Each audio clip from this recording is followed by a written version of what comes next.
Hello friends, అందరికీ good morning. మీ అందరికీ వినాయక చవితి శుభాకాంక్షలు.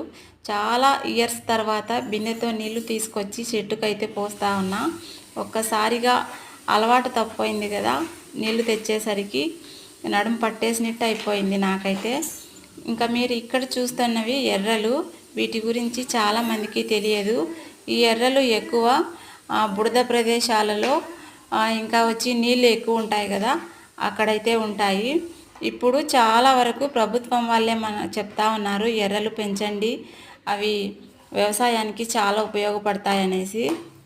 నిన్న మేము చెట్లు పూడ్చదామనేసి ఇక్కడంతా తవ్వినాము. తవ్వితే ఇట్లా ఎర్రలన్నీ బయటకు వచ్చినాయి.